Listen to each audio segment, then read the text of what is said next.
রসূল পাক সাল্লাল্লাহু আলাইহি ওয়াসাল্লাম বলেন, উম্মত, আমার তো কোনো গুনাহ নাই, আমার আগের গুনাহ পরের গুনাহ আল্লাহ সব মাফ করে দিয়েছেন।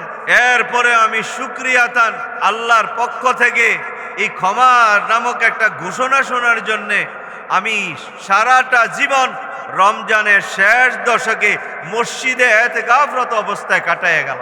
হযরত আম্মা জান আয়েশা সিদ্দিকা রাদিয়াল্লাহু তাআলা আনহা বলেন, আল্লাহর নবীকে এমন কোন রমজান নাই যে রমজানে আমি ইতিকাফ করতে দেখি নাই। অর্থাৎ উনি বলেন, রাসূল সাল্লাল্লাহু আলাইহি ওয়াসাল্লাম সারাটা জীবন রমজানের শেষ দশকে মসজিদে ইতিকাফ করে গেছেন। আল্লাহর নবীর ইন্তেকালের পরে আমরা ওই ইতিকাফের ধারাবাহিকতা চালু রাখার জন্য আমরা ঘরে ইতিকাফ শুরু করলাম, সাহাবায়ে কেরামরা মসজিদে ইতিকাফ শুরু করলো। এই ধারাবাহিকতা ছিল, আছে, কিয়ামত পর্যন্ত থাকবে।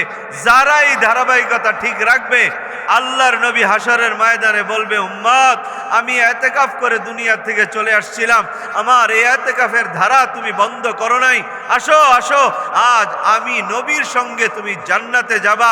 কোন দরজা দিয়া? রায়্যান নামক দরজা দিয়া নবীর সঙ্গে ইতিকাফ করে ঢুকে যাও। বলবেন, আমার দোকানের ব্যস্ততা আছে, সাংসারিক ব্যস্ততা আছে, আমার চাকরির ব্যস্ততা আছে। আল্লাহর নবী বলে, আমারও সংসার ছিল, সংসারের ব্যস্ততা। তোমরা একটা দুইটা নয় 4টা বিয়ে করছো। আল্লাহর নবী বলে, আমার 11টা বিবি ছিল, আমার সংসার বড় ছিল। আমি একজন রাষ্ট্রপ্রধান ছিলাম, পুরা রাষ্ট্রের জিম্মাদারি আমার উপরে ছিল। আমি একজন নবী ছিলাম, আমার উপরে নবুয়তের জিম্মাদারি ছিল। একদিকে নবুয়তের জিম্মাদারি, আরেকদিকে রাষ্ট্রের জিম্মাদারি, আরেকদিকে পরিবারের জিম্মাদারি, আরেকদিকে অভাবে জর্জরিত আমি। এরপরে আল্লাহর নবী বলে, আমি তো জীবনে কোনোদিন ইতিকাফ ছাড়ি নাই, রাষ্ট্রের পরিচালনা মসজিদে বসেই করেছি। আমি পরিবারের সবকিছু মসজিদে বসেই করেছি। যদি আমি নবী পারি, তোমরা কেন পারবা না? বলো আমাকে, কেন তোমরা পারবা না? যদি আমি নবী পারি, তোমরা কেন পারবা? এই জন্য আল্লাহর নবী বলেন, কেউ যদি রমজানের শেষ দশকে 10 দিন ইতিকাফে মসজিদে বসে, তার ব্যবসা বাণিজ্য অফ, চাকরি বাকরি থেকে ছুটি নিয়া সব কিছু থেকে অবসর হয়ে বসে, আল্লাহর নবী রাসূল পাক সাল্লাল্লাহু আলাইহি সাল্লাম বলেন, আমার এই উম্মতের আমল নামায় 2টা কবুল হজ আর 2টা কবুল উমরার সওয়াব লিখে দেওয়া হবে। 2টা কবুল হজ করতে কত টাকা লাগবে? 2টা হজ করতে 14 লাখ টাকা লাগবে। তাও 14 লাখ টাকা করে 2 হজ করার পরে আমার হজ কবুল হইল কি হইল না, এটা তো আমি গ্যারান্টি দিতে পারবো না। উমরা 2টা করতে আমাকে কমাস কম শুধু খরচ হিসাব করলে 3 লক্ষ টাকা যাবে। 3 লক্ষ টাকা করে 2টা উমরা করলে কবুল হইল কি হইল না, এটার গ্যারান্টি কিন্তু আমার আর আপনার কাছে নাই। কিন্তু আল্লাহর নবী বলে, যদি রমজানের শেষ দশকে আমার কোনো উম্মত আমার এই সুন্নতকে টিকিয়ে রাখার জন্য আর গুনাহ মাফের জন্য ইতিকাফ করে, তার আমল নামায় 2টা কবুল হজ আর 2টা কবুল উমরার সওয়াব লিখে দেওয়া হবে। অন্য হাদিসের মধ্যে আল্লাহর নবী বলেন, যারা রমজানের শেষ দশকে ইতিকাফ করবে, তাদের 2টা ফায়দা হবে। 1 নম্বর ফায়দা, আল্লাহ তাআলা তাকে এই 10 দিন সমস্ত গুনাহ থেকে মুক্ত রাখবেন। আর 2 নম্বর ফায়দা হলো, এই 10 দিন রাত দিন 24 ঘন্টা তার আমল নামায় নেকি লেখা হইতে থাকবে। কি লেখা হইতে থাকবে ভাই? কিভাবে? তিরমিজি শরীফের একটা হাদিস আপনাদেরকে শোনাই। রাসূল পাক সাল্লাল্লাহু আলাইহি সাল্লাম বলেন, যারা রমজানের শেষ দশকে মসজিদে ইতিকাফ করবে, তো এই 10 দিন মসজিদে থাকা হয়, আর এই মসজিদে 10 দিন তাকে লাগাতার ব্যয় করার কারণে আল্লাহ তাআলা পুলসিরাতের পুল পার হওয়া তার জন্য সহজ করে দিবে। 2 নম্বর ফায়দা হলো, ইতিকাফে বসার দ্বারায় এই লোকটা, যে লোকটা ইতিকাফে বসলো, সে মসজিদে তাকবীরে উলা সহিত নামাজ পড়তে পারে। তাকবীরে উলা সহিত যদি কেউ নামাজ পড়ে, তো তার জন্য আল্লাহ তাআলা 2টা পরোয়ানা জারি করবেন। নাম্বার 1, মুনাফিকের দফতর থেকে নামটা কেটে দিবেন। নাম্বার 2, জান্নাতীদের লিস্টিতে তার নাম উঠায়া দিবেন। ইতিকাফকারী ব্যক্তি প্রথম কাতারে নামাজ পড়তে পারে। কোন কাতারে? প্রথম কাতারে নামাজ পড়লে কি হয়? পুরা মসজিদ ভরা মুসল্লিরা যেই পরিমাণ নেকি হয়, প্রথম কাতারে যারা নামাজ পড়ে তাদের একাই আমল নামায় এই পরিমাণ সওয়াব লিখে দেওয়া হয়। আরেকটা কি ফায়দা? এক নামাজ থেকে আরেক নামাজের অপেক্ষা করা হয়। যারা এতেকাফে বসে আছে, জোহর বললাম, আসরের আজান কখন দিব আবার পড়ব, তো রসুল বলেন এক নামাজ থেকে আরেক নামাজের অপেক্ষায় যদি কেউ মসজিদে থাকে, পুরাটা সময় তার আমল নামায় নামাজের সওয়াব লিখে দেওয়া হয়। তাহলে এতেকাফকারী ব্যক্তি 10 দিন, পুরা 10 দিন একটা মিনিটও যায় না যে তার আমল নামায় নেকি লেখা হয় না। এরপরে 5 নম্বর ফায়দা হলো, এতেকাফকারী ব্যক্তিরা মসজিদের কোনাতে নীরবে কোনো জায়গায় আল্লাহর কাছে দোয়ার কান্নাকাটি করার সুযোগ পায়। কি পায়? সুযোগ পায়। রসুল বলেন যারা মসজিদের কোনো কোনায়, মসজিদের কোনো পিলারের কাছে, মসজিদের কোনো মেহরাবের কাছে আইসা নীরবে একা একা বইসা কান্নাকাটি করবে, দোয়া করবে, আল্লাহ তাআলা তাকে আল্লাহর নিজের পড়শি বানায় নেবেন। কি বানায় নেবেন? পড়শি বানায় নেবেন। হাশরের ময়দানে আল্লাহ তাদেরকে বলবেন, আমার পড়শিরা কই? তো বলবে, সবাই বলবে, চাবে একজন আরেকজনের চেহারার দিকে। আল্লাহর পড়শিকে? আল্লাহ তাআলা বলবে, যারা মসজিদে নীরবে নিবৃত্তিতে চোখের পানি ফেলছিল এতেকাফে বৈশা বৈশা, এরা হইল আমার পড়শি। সুবহানাল্লাহ। এই জন্য এতেকাফটা খুবই জরুরি বিষয়। অন্য হাদিসের মধ্যে আল্লাহ নবী বলেন, যারা এতেকাফ করে একদিনের এতেকাফের সওয়াব রসুল বয়ান করেন, একদিনের এতেকাফের সওয়াব বয়ান করেন। যারা আল্লাহ সন্তুষ্টির জন্য মসজিদে এতেকাফে বসে, তার থেকে আল্লাহ তাআলা জাহান্নামকে 2 খন্দক দূরে সরায় দেয়। কয় খন্দক? এক খন্দকের দূরত্ব কতটুকু? বলে আসমান এবং জমিনের মধ্যখানে দূরত্ব যতটুকু, এক খন্দকের দূরত্ব অতটুকু। ক্বালা রাসূলুল্লাহ সাল্লাল্লাহু আলাইহি সাল্লাম, মান ইতাকাফা ইয়াওমান ইবতিগাআ ওয়াজহিল্লাহ জাআলাল্লাহু বাইনাহু ওয়া বাইনান নারি সালাসু খানাদিক। হাদিসের মধ্যে আল্লাহ নবী আরো বাড়াইছেন, রসুল বলেন যে একদিন ইতিকাফ করলো, তার থেকে জাহান্নাম 3 খন্দক দূরে সরে আসে। কয় খন্দক? 3 খন্দক দূরে সরে আসে। এই ইতিকাফটা আমাদের করা অত্যন্ত জরুরি। আমরা সারাটা জীবন তো ব্যস্ততাই কাটাইলাম, ঘর নিয়া, বাড়ি নিয়া। এ বাড়িওয়ালা ভাই, এ পয়সাওয়ালা ভাই, একটু অতীতের পয়সাওয়ালাদের দিকে একটু তাকাও, অতীতের বাড়িওয়ালাদের দিকে তাকাও। বাড়িওয়ালা যখন চোখ দুটা বন্ধ করে ফেললো, বাড়ির সবগুলো তাকে বাড়ি থেকে বিদায় করার জন্য ব্যস্ত হয়ে গেল। সব মানুষ তাকে বিদায় করার জন্য ব্যস্ত হয়ে গেল। একজন দৌড়াইতেছে বাজারের দিকে, কই যাও? বলে চাচা তো মারা গেছে, কাফনের কাপড় আনতে হবে, তাই যাচ্ছি। আরেকজন যাইতেছে কোদাল খাড়ি নিয়ে, কই যা? কয় চাচা তো মারা গেছে, তাকে মাটি দিতে হবে, কবর খুঁড়তে চাই। আরেকজনকে বলে কই যাও? বলে যাইতেছি, একটু বড়ই পাতা আনবো, পানি জাল দিয়া চাচারে জীবনের শেষ গোসল দিয়ে বিদায় দিতে হবে। একটু পরে ওই চাচা, যিনি নিজের রক্ত পানি করে টাকা কামাই করে বাড়ি বানাইলো, খাট জোড়াইলো, ওনার খাট থেকে লাশটা নামাই দেওয়া হচ্ছে, ফ্লোরে শোয়াই দিয়ে এলো। একটু পরে এখান থেকে উঠায়া এরপরে আবার ওই বাহিরে নিয়া জীবনের শেষ গোসল দেওয়ানো শুরু করলো। পয়সাওয়ালা ভাই, কেউ আপনাকে রাখবে না গো, কেউ আটকায় রাখবে না। কুয়েতের এক ধনাঢ্য ব্যক্তি, যার খাটটাও ছিল স্বর্ণের, চেয়ারটাও স্বর্ণের, চেয়ারটা স্বর্ণের, ফ্যানগুলো স্বর্ণের, ফ্যানের পাখাগুলো স্বর্ণের, হাতের ঘড়িটা স্বর্ণের, 350 ভরি এনি টাইম তার গায়ে থাকতো স্বর্ণ। তার বাড়িটা সারা বিশ্বের সবগুলো বাড়ির মধ্যে 2 নাম্বার না 3 নাম্বার ছিল। এই লোকটা কত ডাক্তার ফিট করলো আর বলল, আমার মৃত্যু যেন এত তাড়াতাড়ি না হয়, এত পয়সা, এত সুন্দর বাড়ি, এত ঝাঁকজমকপূর্ণ ঘর, আমি যেন আরে কিছুদিন বাঁচি। কিছুদিন পরে তার ইন্তেকাল হয়ে গেল, মৃত্যু হয়ে গেল ওই কুয়েতের ধনাঢ্য ব্যক্তিটার। আশ্চর্যের বিষয় হলো, ওই দিন এক বাঙালি ঝাড়ুদার তারও মৃত্যু হইল। তো বাঙালি ঝাড়ু দেয়, ওই দেশে সর্বনিম্ন কাজটা সে করে।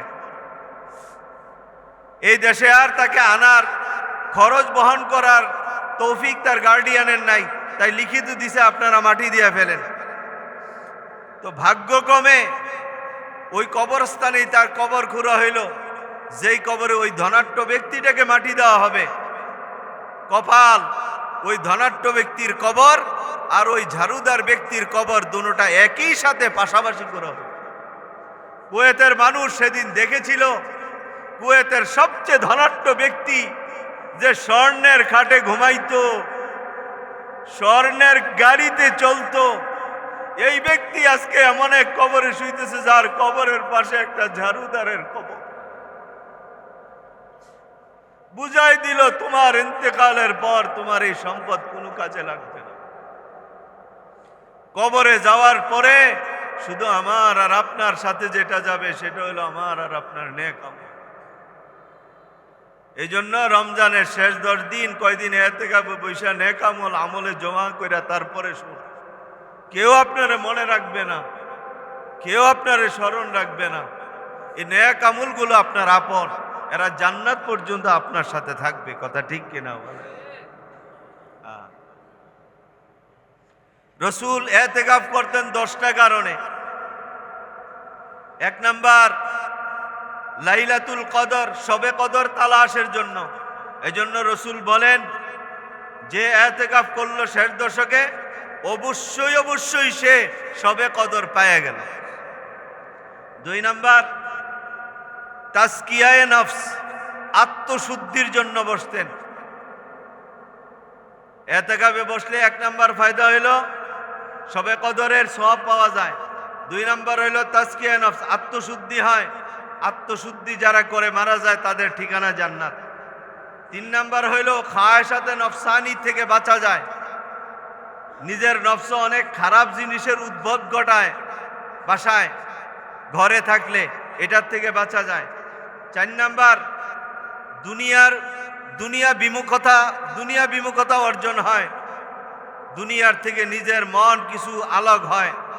4 নাম্বার, ইখলাসের পরীক্ষা হয়, একনিষ্ঠার পরীক্ষা হয়। 6 নাম্বার, মসজিদের ভালোবাসা, মসজিদের প্রেম তার অন্তরে জাগানে। মসজিদের প্রেম অন্তরে জাগানে কি হয়? মসজিদের ভালোবাসা অন্তরে জাগা হইলে কি হয়? 7টা ফায়দা। কয়টা? 7টা ফায়দা। এগুলি বলার সময় নাই, শুধু একটা বলি। এক হাদিসের মধ্যে আল্লাহর নবী বলেন, হাসরের ময়দানে আরশে আজিমের ছায়া ছাড়া আর কোনো ছায়া থাকবে না। লা যিল্লা ইয়াউমা লা যিল্লা ইল্লা যিল্লুহু, কোনো ছায়া থাকবে না আরশের ছায়া ছাড়া। ওই ছায়ার নিচে 7 ব্যক্তিকে জায়গা দেওয়া হবে। 1 নাম্বার, ইমামুন আদিলুন, ইনসাফগার বাদশাহ। 2 নাম্বার, শাহাবুন নাশাফি ইবাদাতিল্লাহ, ওই যুবক যে যৌবন বয়সে ইবাদতে সময় কাটায়। 3 নাম্বার, রাজুলুন মুআল্লাকুম বিল মাসাজিদ, 3 নাম্বার ওই ব্যক্তি যেই ব্যক্তির মন মসজিদের সঙ্গে ঝুলায়া রাখে, মসজিদের সাথে মহাব্বত রাখে।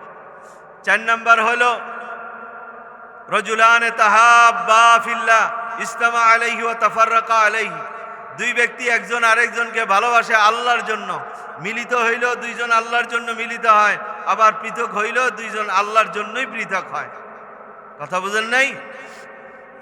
5 নাম্বার হইল রাজুলুন দাআতু ইমরাতুন যাতা মানসাবিন ওয়া জামালিন ক্বালা ফা ইন্নী আখাফুল্লাহ, কোন ব্যক্তিকে সুন্দর বংশ ভালো এমন সুন্দরী নারী আহ্বান করলো আসো, আর সে বলল না, আমি আল্লাহকে ভয় করি, আমি আল্লাহকে ভয় করি। আর 6 নাম্বার হইল রাজুলুন তাসাদ্দাকা, এমন এক ব্যক্তি যেই ব্যক্তি দান করলো বিয়ামিনিহি লা ইয়াদরি মা ইউনফিকু শিমালুহু, তার বাম হাত জানে না যে ডান হাতে কি দান করছে। আর 7 নাম্বার ব্যক্তিটা হইল রাজুলুন যাকারাল্লাহ খালিয়ান ফাফাদাত আইনাহু, ওই ব্যক্তি যে চুপে চুপে কাঁদলো আল্লাহ পাকের জিকির অবস্থায়। এই ব্যক্তির কান্নার কারণ কেউ জানে না, আল্লাহর জিকির করতেছে আর মনে মনে জিকির অবস্থায় সে কাঁদতেছে, এই ব্যক্তিকে আল্লাহ তাআলা হাশরের ময়দানে আরশে আজিমের ছায়ার নিচে জায়গা দেন। এতেকাফে বসার পরে আমি দেখছি এই মসজিদে এতেকাফে বসা অবস্থায় দেখছি সবাই যখন ঘুমায় রাত 2টার সময় কান্নার আওয়াজ, আমি উঠা দেখছি সবাই ঘুমায়, এই লোক কাঁদতেছে। এই কান্না মানুষকে দেখাবার জন্য নয়, যদি কাঁদতো তাহলে দিনেই কাঁদতো। কি কথা ঠিক কিনা গান? এটা এতেকাফে বসলেই সম্ভব। রাসূল বলেন, যাকার আল্লাহ খালিয়ান ফাবাদাত আইনাহু, আল্লাহর জিকির করতেছে একা একা আর চোখ দিয়া পানি পড়তেছে। এক হাদিসের ইশারায় বোঝা যায় আল্লাহ তাআলা তখন নাইমা আসেন আর তার চোখের পানিগুলি মুছেন আর বলেন, বান্দা দুনিয়ায় এখন কেউ দেখে না, তুই কাঁদতেছ আমার জন্য, আমি জানি, যা তোর চোখের পানি আমি নিজে পয়সা নিয়ে গেলাম, তোর গুনাহগুলো মাফ করে দিয়ে গেলাম। এই জন্য ভাইয়া এতেকাফে বসবেন, বলেন ইনশাআল্লাহ। আর 7 নাম্বার হইল বদ স্বভাব, খারাপ স্বভাব দূর হয়ে যায়। 8 নাম্বার হইল ধৈর্য ধারণ করার একটা শিক্ষা এখান থেকে অর্জন হয়। 9 নাম্বার 10 নাম্বার একই, আল্লাহর সান্নিধ্য, আল্লাহর নৈকট্য এই এতেকাফের দ্বারা হাসিল হয়, বলেন আলহামদুলিল্লাহ। যারা এতেকাফে বসবেন নিয়ত করেন ইনশাআল্লাহ, যারা আগে করেন না এই বছর করবেন। আমি অধম ইনশাআল্লাহ এই বছর এতেকাফে বসবো, গত বছরও বসেছিলাম, আল্লাহ তৌফিক দিলে আমিও বসবো ইনশাআল্লাহ। এতেকাফে বসলে যদি আপনার নিয়ত থাকে, খানা যেহেতু আছে একটু বয়ে গেলাম, আপনার মতো লোকের এতেকাফে বসার দরকার নাই, আমি মানা করবো আইসেন না, আপনি আইসেন না। এই লোকগুলোকে আল্লাহ সবচেয়ে বেশি ঘৃণা করে। এতেকাফে আসতে হবে একমাত্র আল্লাহর সন্তুষ্টির জন্য। তবে সুসংবাদ হলো এই, আমাদের এই মসজিদে যারা এতেকাফে বসবেন ওনাদের খানার ব্যবস্থা হবে, বাড়ি থেকে খানা আনতে হবে না, আলহামদুলিল্লাহ বলেন। যে বা জিনারা করেন নাম বলবো না, আল্লাহ তাআলা ওনার হায়াতের মধ্যে বরকত দান করুক, বলেন আমিন। এতেকাফে বসে যান, এটা তো নিশ্চিন্তা, আপনার খানার কোনো টেনশন করতে হবে না। এখানে আপনার প্রথম রাতের খানা, শেষ রাতের খানার ব্যবস্থা হবে। ইফতারিটা হয়তো নিজেরা করবেন, এরপরে ব্যবস্থা না থাকলে এটা হয়ে যায়, ইফতারির বাকি থাকে না, এখানে ইফতারির ব্যবস্থা হয়, এটার জন্য চিন্তা করতে হবে না, হয়ে যাবে ইনশাআল্লাহ। তো আমরা কি নিয়ত করতে পারি না ইনশাআল্লাহ এতেকাফে বসবে? এই মসজিদে, দেবিদ্বার কেন্দ্রীয় মসজিদে এতেকাফে বসলে খানার ব্যবস্থা হবে, বলেন আলহামদুলিল্লাহ।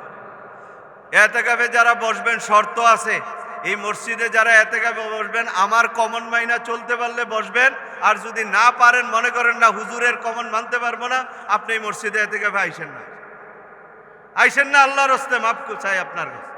এই কেন্দ্রীয় মসজিদে আপনার এতেকাফের দরকার নাই, চলে যান। আমাকে ফলো করে আমার কথা মাইনা যদি চলতে পারেন আসবেন, আর আমি আপনাদেরকে বলবো না যে এই কাজ করেন, আমি চেষ্টা করব আপনার এতেকাফটা যেন সঠিকভাবে হয়, আপনি যেন এতেকাফ কইরা নিষ্পাপ হয়ে মসজিদ থেকে বের হয়ে যেতে পারেন। কোরআন ও হাদিসের দৃষ্টিতে যে আমলগুলো করার দরকার ওই আমলগুলো করাবারই আপনাদেরকে চেষ্টা করব, কথা ঠিক কিনা বলে? এই জন্য এখনই যারা আগেও দেখছি এই দুইজনে বৈশা আলাপ করেন, এতেকাফে বৈশা দুইজনে আলাপ নিষেধ, একেবারে নিষেধ। আরে আল্লাহর নবী এতেকাফে বসেন, উমরের মতো ব্যক্তি আসছে আল্লাহর নবীর সঙ্গে কথা বলতে, আল্লাহর নবী বলে, ওমর প্রয়োজনীয় কথার বাহিরে কোনো কথা আমি শুনতে পারবো না, কথা কয় না, সুবহানাল্লাহ। আর আপনি মিয়া আরেকজনের লোকে বইয়াবে ফোটর করেন, কে বলছে আপনাকে এতেকাফে আসার জন্য? এতেকাফে আসছেন তো আল্লাহর সঙ্গে কথা বলার জন্য। এতেকাফে বাবা ছেলে কি চিনবে না, ছেলে বাবাকে চিনবে না, এটার নামে এতেকাফ। শুধু সালাম হবে আর কিচ্ছু না। এইভাবে এতেকাফ করতে পারলে এখানে আইসেন, নাইলে আসার দরকার নাই। এতেকাফ অবস্থায় 3টা আমল বেশি করবেন। নাম্বার বেশি করে জিকির, বলেন 1 নম্বরে কি? বেশি জিকির। 2 নম্বরে কোরআন তেলাওয়াত, বলেন 2 নম্বরে কি? আর 3 নম্বর হইল অধিক পরিমাণে ইস্তেগফার। অধিক পরিমাণে কি ইস্তেগফার, এই তিনটা আমল বেশি করবেন। একটু কষ্ট শক্ত ভাষায় কথা বলে ফেলাইছি, মাফ করে দিয়ে, আল্লাহর রাস্তে মাফ করে দিয়ে, আপনাদের ভালোর জন্য কইছি ভাই। হ্যাঁ, এটা এগুলি ইতিকাফের হালাত না। এই ইতিকাফ অবস্থায় যেই কাজগুলি করবেন না, আল্লাহর রাস্তে যেগুলি করবেন না, এক হইল অনর্থক কোনো কথাবার্তা বলবেন না, বলেন ইনশাআল্লাহ। 2 নাম্বার, অতিরিক্ত আহার করবেন না, খানা বেশি খাইবেন না, যত কম তত কম। 3 নাম্বার হইল অনর্থক সংস্রব থেকে আপনি দূরে থাকবেন। সংস্রব মানে কি জানেন? একজন আইলো তার কাছে গিয়া বইলেন, একজন আইলো তাকে জায়গা দিলেন, এটাকে সংস্রব বলা হয়। অনর্থক কোনো সংস্রবে যাবেন না, কারো কাছে যাবেন না। অবসর বসে আছেন, তসবিহ নিয়ে বসেন। তসবিহ ভালো লাগে না, একটু শুয়া থাকেন, শুয়া শুয়া চোখ বন্ধ করে জিকির করেন। যদি তাও ভালো না লাগে, একটু ঘুমায় যান। ঘুমের থেকে উঠছেন, ভালো লাগে না, ওযু করে নামাজ পড়েন। নামাজ পড়তে ক্লান্ত লাগতেছে, একটু কোরআন শরীফ পড়েন। গোটা সময়টা ইবাদতের মধ্যে যেন কেটে যায়। আমার কথা হবে আল্লাহর সঙ্গে, জিকির হবে আল্লাহর জিকির, ইস্তেগফার হবে, কোরআন তেলাওয়াত হবে। বলেন ইনশাআল্লাহ। কয়টা কাজ করা যাবে না? 3টা। কয়টা? অনর্থক কথা বলা যাবে না, অতিরিক্ত আহার করা যাবে না। কি খানাটা খায় রে? ছোলা, পেঁয়াজু, আলুর চপ, বেগুনি, পায়া, গোশত, মুড়িকণ্ঠ, সালাদ, খাজুর, 3 রকমের শরবত, বিরিয়ানি, দুনিয়ার খানা খাইয়া গলা পর্যন্ত। এরপরে গো হুজুর বুকটা ফুরাইতেছে, বাথরুমের লোকে সম্পর্ক হয়ে গেছে। কি দরকার ভাই, একটু কম খাইবেন, বলেন ইনশাআল্লাহ। আর ইতিকাফে বৈশা 10টা কাজের প্রতি খেয়াল রাখবেন। কয়টা কাজের প্রতি খেয়াল রাখতে হবে? 10টা। 1 নাম্বার, অন্যকে প্রাধান্য দিবেন। বলেন, অন্যকে কি দেবেন? প্রাধান্য দিবেন। জায়গাটা বইয়া গেছে, আপনি পিছনে বসে যাবেন। আপনি এখানে বসছিলেন, খাকরা বালাইতে গেছেন, একজন আয় বসে গেছে, চুপচাপ পিছনে বসে যান, তার উঠানোর দরকার নাই। এটা দেওয়ার দ্বারা কি হইলো জানেন? আপনি সামনের কাতারে ওই জায়গাটা বসলে যে সওয়াব পাইতেন, এই সওয়াব পাইবেন, ওইখানের সওয়াবও পাইবেন। সুবহানাল্লাহ। অন্যকে প্রাধান্য দেবেন। 2 নাম্বার, ঝগড়া এড়িয়ে চলবেন। কোনো বিষয়ে ঝগড়া করতে আইলে চুপ। 3 নাম্বার, মোবাইল ফোন কম চালাবেন, মোবাইল ফোন কম চালাবেন। 4 নাম্বার, আগের থেকে ইতিকাফের প্রস্তুতি নেওয়া, আমলের প্রস্তুতি নেবেন। 5 নাম্বার, নিজেকে গুনাহ থেকে মুক্ত রাখবেন, নিজেকে গুনাহ থেকে মুক্ত রাখবেন। 6 নাম্বার, অন্ধ হয়ে যাবেন। অন্ধ মানে কি? মানে চোখটি খুলে লাওয়ার নাই, এই চোখ দিয়ে এদিক সেদিক চাওয়ানোর দরকার নাই। চাইলেই তো দেখবেন হ্যাঁ কথা কইতেছে, আমি একটু যাই না, ওখান দিয়ে আমার ফ্লাইটটাতে যে একটু ডাক দেই না, দরকার নাই। চোখ অন্ধ, দেখাও না দেখার বান্ধব বলে আমি দেখি না। আর 7 নাম্বার হইল নেক আমলের জুরি ভরবেন। কেমনে ভরা যায়, কোন আমলটা করলে বেশি সওয়াব হবে, এর দিকে খেয়াল। 8 নাম্বার হইল শয়তানের দরজা বন্ধ করে দিবেন। শয়তানের দরজা কি? বন্ধ করে দিবেন। শয়তান যা যা করে এটা তো জানেন। 9 নাম্বার, চুপ থাকার অভ্যাস করবেন। এতে অবস্থায় কিসের অভ্যাস? চুপ থাকার। যত চুপ তত গুণ, তার তত সওয়াব বেশি। 10 নাম্বার হইল অল্প ঘুমাইবেন। কুদুরে ঘুমাইবেন, অল্প ঘুমাইবেন। আলহামদুলিল্লাহ, আপনাদেরকে একটা রুটিন শোনায় আমাদের কেন্দ্রীয় মসজিদে ইতিকাফকারীদের। আমাদের এই মসজিদে যারা ইতিকাফে বসবে, রাতের 10টা সাড়ে 10টার মধ্যে সবাই ঘুমায় যায়, লাইট অফ। আমরা 3টায় উঠে যাই, 4টা পর্যন্ত তাহাজ্জুদ, কান্নাকাটি। 4টা থেকে সাহারি খানা, এরপরে ফজর। ফজরের পরে আমরা হালকা ঘুমায়া 8:30 9টার দিকে উঠে আমরা ইশরাক করি। ইশরাকের পরে হয় কোরআন তেলাওয়াত, এটা হইলো ব্যক্তিগত আমল করবে, আলাপ করার কোনো সুযোগ নাই, ব্যক্তিগত আমল। হয় তেলাওয়াত করবে, না হয় খতমে তাহলিল পড়বে, লা ইলাহা ইল্লাল্লাহ। আর না হইলে বলে খতমে তাহলিল আমি 75,000 বার 75,000 বার পড়লাম, আমার জন্য আমার ইন্তেকালের পরে যেন কাজ হয়। আর আবার ব্যক্তিগত আমলের মধ্যে আছে 24,000 বার আল্লাহ আল্লাহ জিকির, আল্লাহ আল্লাহ আল্লাহ আল্লাহ আল্লাহ আল্লাহ আল্লাহ আল্লাহ আল্লাহ। যত পীর মাশায়েখ বড় বড় কুতুব কৌস তারা এই 24,000-এর জিকির সবসময় করতেন। আল্লাহ আল্লাহ আল্লাহ আল্লাহ। কথা কর সময় আছে নিয়া? আর না হলে 12 তসবির জিকির। কয় তসবির? 12 তসবির জিকির। সুবহানাল্লাহ 100 বার, আলহামদুলিল্লাহ 100 বার, আল্লাহু আকবার 100 বার। এটা পড়তে হয়, পড়লে ভালো। এরপরে লা ইলাহা ইল্লাল্লাহ 200 বার, ইল্লাল্লাহ 400 বার, আল্লাহ আল্লাহ 400 বার, আল্লাহু আল্লাহু 200 বার। এটা হলো 12 তসবির। এগুলি করলে তো সময় পাওয়ার কথা না, কথা বলা। কথা বুঝেন? জোহর পর্যন্ত এভাবে চলে ব্যক্তিগত আমল। জোহরের পরে আলহামদুলিল্লাহ এখানে বয়ান হয়। জোহরের পরে কি হয়? বয়ান হয়। এই 3টা সোয়া 3টা পর্যন্ত হবে বা 3:30। এরপরে আসর পর্যন্ত একটু বিশ্রাম। আসরের পরে ইনশাআল্লাহ মাগরিব পর্যন্ত জিকির হয়। এই সময়টা দোয়া কবুলের সময়, জিকির কবুলের সময়। এই জন্য আপনারা যারা এতেকাফে বসবেন না, হয়তো ব্যস্ততা অসুস্থতা থাকবে, জোহরের পরে আসরের পরে সময়টা একটু আমাদের সাথে দেওয়ার চেষ্টা করেন। কথা বুঝেন নাই? আরে এতেকাফে যারা বসে তারা আল্লাহর মেহমান। আপনি আল্লাহর মেহমানের সাথে একটু সময় দিতে পারেন, এটা তো আপনার সাত কপাল। আসরের পরে একটু জিকিরে বসবেন, জোহরের পরে একটু বয়ানে বসবেন। কথা বুঝেন নাই? আল্লাহ তাআলা তৌফিক দান করুক, বলেন আমিন। মাগরিবের পরে আমরা মাগরিবের নামাজ বেরা আওয়াবিনের নামাজ পড়া হয় 6 রাকাত। আওয়াবিন কয় রাকাত পড়া হয়? 6 রাকাত পড়া। এরপরে একটু তারাবির আগে বিশ্রাম বা কারো ব্যক্তিগত ওজোর থাকলে করা। আর এশার পরে তো আমরা আবার তারাবি পড়া, তারাবির পরে ইনশাআল্লাহ খাওয়া দাওয়া করে ঘুমাই যাওয়া। এই হলো আমাদের রুটিন। এই রুটিন অনুযায়ী যদি চলতে পারেন, মনে করেন এতেকাফে আসবেন ইনশাআল্লাহ, আমি আপনাদের সাথে থাকবো, আছি। আর যারা এতেকাফে বসবেন, অনুরোধ আপনারা বিনা প্রয়োজন ওই বাহিরের বারান্দায় যাবেন না।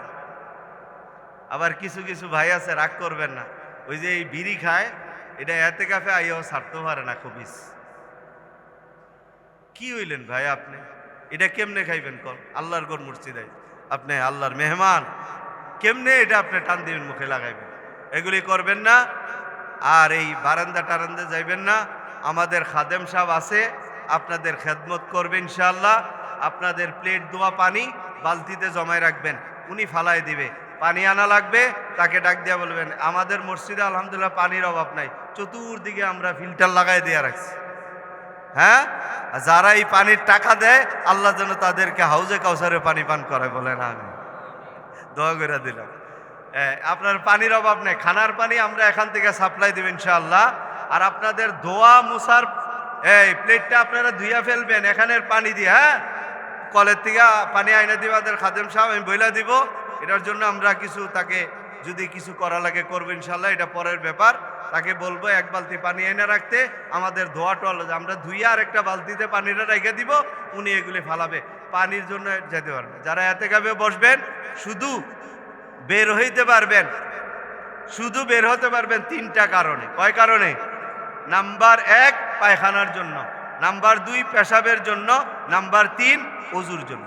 কিসের জন্য বলেন? 1 নাম্বার পায়খানা, 2 নাম্বার পেশাব, 3 নাম্বার গোসলের জন্য বের হওয়া যায়নি, গোসলের জন্য বের হওয়া যাবে না। বলে হুজুর আমি তো গোসল ছাড়া থাকতে পারি না, এটা কি করবো? তাইলে এটার পদ্ধতি, আপনি গোসলের নিয়তে বাইরে হলে এতেকাফ ভেঙে যাবে। আপনি বের হবেন কেন? বলে আমি যাইতেছি পেশাব করতে, আসার সময় ওযুখানা দিয়া পানি ঢেলাই পড়বে। বাইরেছেন কিসের নিয়তে? প্রস্রাবের নিয়তে। আসার পথে ওযুখানা দিয়ে পানি ঢেলে চলে আসবে। আর আরেকটা বিষয় হলো, মসজিদের এরিয়া থেকে যখন বের হবেন একবারে আপনি বোবা হয়ে যাবেন। ডাক দিলেও জবাব নাই, আবার কাউকে ডাক দিয়া কথা বলারও সুযোগ নাই। যদি বলেন এতেকাফ ভেঙে যাবে গা। মসজিদের এরিয়া থেকে বের হইলে আপনারা কারোর সঙ্গে কথা বলবেন না। জুমার মসজিদে এই কথাটা বলার উদ্দেশ্য হইল, আপনাদের কারো বাপ, কারো চাচা, কারো জেঠা এতেকাফে বসবে, আপনার ওই ওযুখানে দেখলে ওই আগের মতো কেউ চাচা আসেননি বেলা এতেকাফে যে বইছেন কেমন লাগতেছে, এই হাওয়ালাপ আপনার করার দরকার নাই মসজিদের বাইরে। এই হাওয়ালাপটা বন্ধর জন্য বললাম। এতেকাফে যারা বসছেন আপনাদের জানা থাকবে না, মসজিদের বাইরে গেলে এদের সাথে কোনো কথা বলবেন না। বলেন ইনশাআল্লাহ তাআলা তৌফিক দান করুক, আমাদের সবাইকে এতেকাফে বসার তৌফিক দান করুক, বলেন আমিন। অনেকদিন অপেক্ষায় ছিলাম, রমজান মাস আসবে, আসলো, দেখতে না দেখতে আমাদের থেকে বিদায় নিয়ে যাচ্ছে। মনে হইতেছে যে সময়গুলো খুব দ্রুত ফুরায় যাচ্ছে আমাদের। হঠাৎ করে একদিন দেখবো আসলে রমজান মাস শেষ হয়ে গেছে। রমজান মাস এটা আমলের মাস, ইবাদতের মাস, আমলনামা বুঝাই করার মাস। এটা এই মাসে যারা আমলনামা আমল দিয়ে বুঝাই করতে পারে না, এদের চেয়ে হতভাগা আর কেউ নাই। এই মাসে তাহাজ্জুদ পড়েন, অন্য মাসের তুলনায় 70 গুণ বেশি সওয়াব দেওয়া হবে। এই মাসে আপনি ইশরাকের নামাজ পড়েন, অন্য মাসের তুলনায় ডবল সওয়াব দেওয়া হবে। এই মাসে আপনি চাশতের নামাজ পড়েন, অন্য মাসের তুলনায় ডবল সওয়াব দেওয়া হবে। এই মাসে আপনি সূরা ইয়াসিন পড়েন, অন্য সময় পড়লে সূরা ইয়াসিন পড়লে 10 খতম কোরআনের সওয়াব, এই মাসে পড়লে প্রত্যেক দিন পড়বেন 70 খতম কোরআনের সওয়াব দেওয়া হবে। আপনি সূরায়ে কাহাফ পড়েন জুমার দিন, একবার আল্লাহ তাআলা কলবের মধ্যে একটা নূর দান করবেন। আর যদি জুমার দিন রমজান মাসে পড়া হয় 70 বার আল্লাহ তাআলা কলবকে নূরে নূরান্বিত করবেন। সূরা ওয়াকিয়া রমজান মাসে পড়েন, একবার রিজিকের ফয়সালা হয় অন্য মাসে, আর রমজান মাসে 70 বার রিজিকের ফয়সালা হবে, হালাল রিজিকের ব্যবস্থা হবে। আগে সুবহানাল্লাহ 100 বার পড়লে যা সওয়াব পাইতেন, আলহামদুলিল্লাহ পড়লে যা সওয়াব পাইতেন, আল্লাহু আকবার পড়লে যা সওয়াব পাইতেন, লা ইলাহা ইল্লাল্লাহ পড়লে যা সওয়াব পাইতেন, তার চেয়ে 70 গুণ বেশি সওয়াব এই রমজান মাসে আদায় করলে দেওয়া হবে। এই জন্য বলা হয় রমজান হইল আমলনামা বুঝাই করার মাস। এই মাসে যার আমলনামা নেকি দিয়া বুঝাই করতে পারবে সেই হইল সবচেয়ে ভাগ্যবান। তার চেয়ে ভাগ্যবান আর পৃথিবীতে কেউ নাই। কিন্তু আমাদের অবস্থা হলো এই, সাহারির সময় হরেক রকমের সাহারি খানা, হরেক রকমের সাহারি, 3-4 আইটেম না হইলে সাহারি খানা হয় না। এরপরে আবার আছে এক ইফতারির সময় ইফতারি এক প্রতিযোগিতা, কে কত প্রকারের ইফতারি তৈরি করতে পারে। যদি একটা কম হয় তাহলে তো ঘরে কিয়ামত শুরু হয়ে যাবে। এই আজকে বেগুনি নাই কেন, আলুর চপ আজকে কম হইল কেন, পেঁয়াজি একটু কম হইল কেন, সোনা বুট নাই কেন, এই এটা নাই কেন, সেটা নাই কেন। আরো তো বড় লোকরা কত খাসির পায়া, ওই যে চকে, হ্যাঁ রে ইফতারি চকে গেলে এক আছে খালি খাসির পায়া বেছে, কয় শিক্ষিত খাসি গান, শিক্ষিত খাসি, শিক্ষিত খাসি, কত রকমের ইফতারি। হয় বাংলাদেশে বহু আলেম ওলামা আছে, বহু আলেম ওলামা আছে আমাদের জানা মতে। এরা এই রমজান মাসে বিবিদেরকে বইলা দেয়, এই রমজান মাসে কোনো ইফতারির পিছনে আলাদা সময় ব্যয় করবা না। দোকান থেকে চিরা বাস একটু দধি কিনে এনে রাখবো, ইফতারির সময় এই সাদা সিধা ইফতারি, কোনো সময় ব্যয় হবে না। ব্যয় যদি হয় করতেই হয়, রমজান মাসে তোমরা জিকিরের মধ্যে সময় ব্যয় করবা, তেলাওয়াতের মধ্যে সময় ব্যয় করবা, দুরূদ শরীফের মধ্যে সময় ব্যয় করবা। আসরের পরে দুরূদ শরীফের ফজিলত অত্যন্ত বেশি। রমজান মাসে এই লুবনীয় অফারটা তো ছাড়া কিছুতেই উচিত না, কি কথা ঠিক না? আর আমরা দুনিয়ার ইফতারি লইয়া 1 ঘন্টা শেষ, দোয়া করারও সময় নাই, আমল করারও সময়। আমরা কিছু সতর্ক হইলে, আমরা যদি একটু সচেতন হই, ইনশাআল্লাহ আমাদের আমলনামা এই রমজান মাসে নেকি দ্বারা ভরপুর হয়ে যাবে। বলেন ইনশাআল্লাহ, তৌফিক দান করুন। আমরা 11 মাস নফসের ধোকায় পড়ে থাকি, সব শয়তানের ধোকায় পড়ে থাকি। নফসে আম্মারা আমাদেরকে বিভিন্ন গুনার কাজে লিপ্ত করায়, শয়তান আমাদেরকে বিভিন্ন গুনার কাজে লিপ্ত করায়। এই গুনাহগুলি করতে করতে আমাদের কলব কালো হয়ে গেছে, আমাদের চোখ গুনায় ভরে গেছে, আমাদের কান গুনায় ভরে গেছে, হাত গুনায় ভরে গেছে, পাও গুনায় ভরে গেছে, পুরা কলবটা গুনায় ভরে গেছে। এই আল্লাহর কসম, এই গুনাহ মাফ না করাইতে পারলে আমার আর আপনার গোটা জীবনটা বৃথা যাবে, ইবাদতগুলি বৃথা যাবে। গোটা জীবনের ইবাদত বৃথা যাবে। ভাই, পাহাড়ের উপর যখন বৃষ্টি পড়ে, উঁচা পাহাড়, শক্ত মাটি, তাই বৃষ্টির পানি সেখানে থাকে না, গড়ায় গড়ায় পড়া যায়, পাহাড়ের মাটি আবার শুকায় যায়। তদ্রূপ যেই কলবে গুনাহ বেশি, ওই কলবে নেকি জমা হয় না, নেকিগুলি চতুর্দিকে ছড়ায় ছিটায় পড়া যায়। মানুষগুলো হাসরের ময়দানে উঠবে আর বলবে, আমার নামাজের সওয়াব কই, আমার জিকিরের সওয়াব কই, আমার তেলাওয়াতের সওয়াব কই, আমার রোজার সওয়াব কই। বলা হবে, গুনার কারণে একটা সওয়াবও তোর কলবে জমা হয় নাই। লা যিদ্দা লাহু ওয়ালা নিদ্দা লাহু ওয়ালা মিসলা লাহু ওয়ালা মাসিলা লাহু। ونشهد أن سيدنا وسندنا وحبيب ربنا وطبيبنا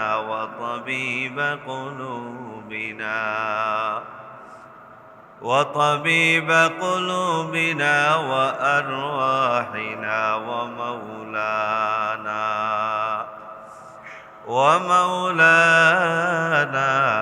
وأولانا محمدا عبد الله ورسوله أرسله الله بالحق بشيرا ونذيرا وداعيا إلى الله بإذنه وسراجا منيرا. أما بعد، فقد قال رسول الله صلى الله عليه وسلم: من اعتكف 10 في رمضان كحجتين وعمرتين، أو كما قال النبي عليه الصلاة والسلام. সবাই দুরূদ শরীফ পড়েন। আল্লাহুম্মা সাল্লি আলা সাইয়্যিদিনা ওয়া নাবিয়্যিনা ওয়া শাফিঈনা ওয়া হাবিবিনা ওয়া মাওলানা মুহাম্মদ সাল্লাল্লাহু আলাইহি ওয়া আলা আলিহি ওয়া আসহাবিহি ওয়া বারাকা ওয়া সাল্লাম. اللهم صل على روح محمد في الأرواح وعلى جسد محمد في الأجساد وعلى قبر محمد في القبور. رب اشرح لي صدري ويسر لي أمري واحلل عقدة من لساني يفقهوا قولي. سبحانك لا علم لنا إلا ما علمتنا إنك أنت العليم الحكيم. আল্লাহ পাকের দরবারে লাখো কোটি শুকর ও সুজুদ যিনি আমাদেরকে মাহে রমজানের তৃতীয় জুমার নামাজ আদায়ের লক্ষ্যে দেবিদ্বার কেন্দ্র জামে মসজিদে আসার তৌফিক দান করেছেন। এই জন্য আমরা সকলেই একবার অন্তরের অন্তঃস্থল থেকে আওয়াজ ছেড়ে উচ্চ কণ্ঠে শুকরিয়া দান বলি আলহামদুলিল্লাহ। সময় একটু বেশি হয়ে গেছে, এই জন্য মাফ করে দিবেন। যারা এতেকাবে বসবেন, 20 তারিখ 20 রমজান আসরের পরে সূর্য ডোবার আগে মসজিদে ঢুকে যেতে হবে। এটা মনে হয় মঙ্গলবারে পড়তেছে নাকি মাজুন সাহেব? কিবারে? মঙ্গলবারে পড়তেছে। এই আগামী মঙ্গলবারে দিনে সূর্য ডোবার আগে আগে মসজিদে চলে আসবেন। আল্লাহ তাআলা আমাদের সবাইকে মসজিদে এবার বেশি বেশি পরিমাণ লোক ইতিকাফে বসার তৌফিক দান করুক, বলেন আমিন। ওয়া আখিরু দাওয়ানা আনিল